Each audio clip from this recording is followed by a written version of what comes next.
Hi, welcome to Play of the Day Training, Approving a Plan.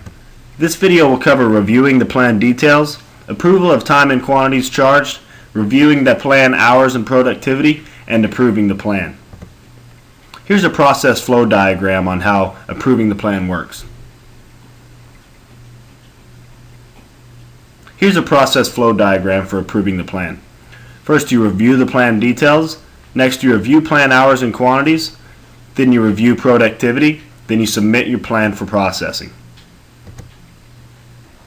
Once the time and quantities have been signed off by the foreman, the daily plan advances to the awaiting approval status. It is at this point that the daily plan must be approved. The foreman does not have the ability to approve a plan. Only the superintendent and field engineer can approve a plan.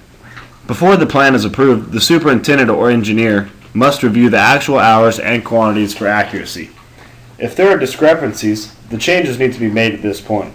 Once the plan is approved, no more changes can be made to this plan through the Play of the Day application. Approval is when the plan is approved. The time charged and quantities claimed are released for processing. Now I'll demonstrate how to approve a plan in the Play of the Day application.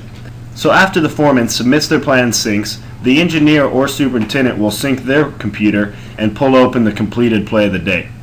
So after syncing, the engineer or superintendent will see the plan for the day, excavate, in the waiting approval status. Go ahead and open up the plan and review the plan details screen and make any changes as necessary. Once you're happy with this screen, go ahead and move over to the approval screen. This is where you can review the actual hours and the actual quantities claimed by the foreman.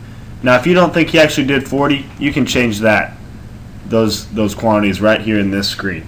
After this all looks correct, go ahead and go down to the next tab, Review Plan Hours. This gives you a summarized view of the total hours for the day. You can see the total time, straight time, overtime, and double time. Once you are satisfied, click over to the Productivity tab.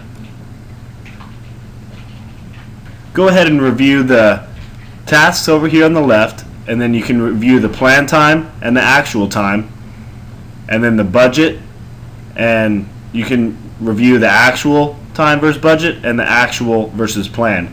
So this is where it gives you your daily cost calculation right here, depending on how many hours are charged and how many quantities you're claiming. Once you're satisfied with this, you can click the Approve button down at the bottom right.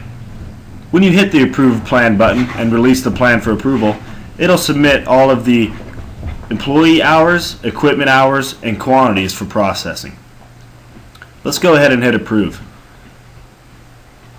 It asks you, are you sure you're ready to release actual quantities, labor hours, and equipment hours for processing? No changes are allowed after the approval stage. Are you sure you want to approve? And if you're sure and everything looks correct, you can go ahead and hit Approve. This will take you back to the home screen, and you'll notice that the plan is now in the approved status. In order to submit this plan for processing, you must hit the Sync All button. Well, that's it for this video. Thanks for watching.